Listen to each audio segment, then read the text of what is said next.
ಕುಡಿದ ಮತ್ತಲ್ಲಿ ಸ್ನೇಹಿತನ ಹತ್ಯೆಗೆ ಪ್ರಯತ್ನ ಪಟ್ಟವರಿಗೆ ಸ್ಥಳೀಯರು ಗೂಸಾ ಕೊಟ್ಟಂತಹ ಘಟನೆ ವಿಜಯಪುರದಲ್ಲಿ ನಡೆದಿದೆ.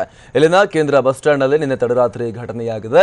ಕುಡಿದ ಮತ್ತಲ್ಲಿ ಕೇವಲ 200 ರೂಪಾಯಿಗಾಗಿ ಸ್ನೇಹಿತನಿಗೆ ಇಬ್ಬರು ಚಾಕುವಿನಿಂದ ಇರಿದು ಕೊಲೆಗೆ ಪ್ರಯತ್ನ ಪಟ್ಟಿದ್ದಾರೆ. ವಸಂತ್ ಎಂಬಾತನಿಗೆ ಚಾಕುವಿನಿಂದ ಇರಿದು ಸುಭಾಷ್ ಹಾಗೂ ನಾಗರಾಜ್ ಕೊಲೆ ಮಾಡೋಕೆ ಪ್ರಯತ್ನ ಪಟ್ಟಿದ್ದಾರೆ. ಚಾಕುವಿನಿಂದ ಇರಿದಿದ್ದಾರೆ.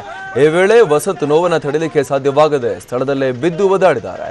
ತಕ್ಷಣ ಸ್ಥಳಕ್ಕೆ ಬಂದ ಅಲ್ಲಿದ್ದಂತಹ ಜನ ಚಾಕುವಿನಿಂದ ಇರಿದ ಇಬ್ಬರಿಗೂ ಕೂಡ ಗೂಸಾ ನೀಡಿದ್ದಾರೆ. ಅಲ್ಲದೆ ಗಾಂಧಿ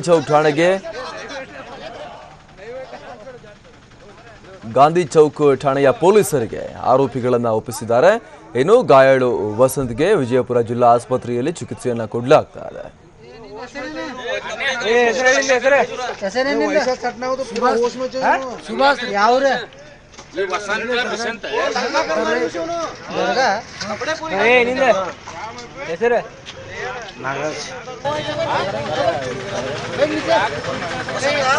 ಕುಡಿದ ಮತ್ತಲ್ಲಿ ಸ್ನೇಹಿತನ ಹತ್ಯೆಗೆ ಪ್ರಯತ್ನ ಪಟ್ಟವರಿಗೆ ಸ್ಥಳೀಯರೇ ಗೂಸಾ ಕೊಟ್ಟು ಪೊಲೀಸರಿಗೆ ಒಪ್ಪಿಸಿರುವಂತಹ ಘಟನೆ ಇದು ವಿಜಯಪುರದಲ್ಲಿ ಆಗಿದೆ. ಇಲ್ಲಿನ ಕೇಂದ್ರ ಬಸ್ ಸ್ಟ್ಯಾಂಡ್ನಲ್ಲಿ ನಿನ್ನೆ ತಡರಾತ್ರಿ ಘಟನೆ ಉಂಟಾಗಿದೆ. ಕುಡಿದ ಮತ್ತಲ್ಲಿ ಕೇವಲ 200 ರೂಪಾಯಿಗಾಗಿ ಸ್ನೇಹಿತನಿಗೆ ಇಬ್ಬರು ಚಾಕುವಿನಿಂದ ಇರಿದು ಕೊಲೆಗೆ ಪ್ರಯತ್ನ ಪಟ್ಟಿದ್ದಾರೆ. ವಸಂತ್ ಎಂಬಾತನಿಗೆ ಚಾಕುವಿನಿಂದ ಇರಿದು ಸುಭಾಷ್ ಹಾಗೂ ನಾಗರಾಜ್ ಕೊಲೆ ಮಾಡೋಕೆ ಪ್ರಯತ್ನ ಪಟ್ಟಿದ್ದಾರೆ. ಈ ವೇಳೆ ಅಲ್ಲಿದ್ದಂತಹ ಜನ ವಸಂತ್ ನೋವು ತಡೆಯಲಿಕ್ಕಾಗದೆ ಸ್ಥಳದಲ್ಲಿ ಬಿದ್ದು ಒದ್ದಾಡ್ತಾ ಇದ್ರು. ತಕ್ಷಣ ಅಲ್ಲಿಗೆ ಬಂದಂತಹ ಸ್ಥಳೀಯರು ಚಾಕುವಿನಿಂದ ಇರಿದ ಇಬ್ಬರಿಗೂ ಕೂಡ ಟೈಟ್ ಆಗಿದ್ದ ಇಬ್ಬರಿಗೂ ಕೂಡ ಗೂಸಾ ನೀಡಿದ್ದಾರೆ. ಅಲ್ಲದೆ ಗಾಂಧಿ ಚೌಕ್ ಠಾಣೆ ಪೊಲೀಸರಿಗೆ ಆರೋಪಿಗಳನ್ನು ಒಪ್ಪಿಸಿದ್ದಾರೆ.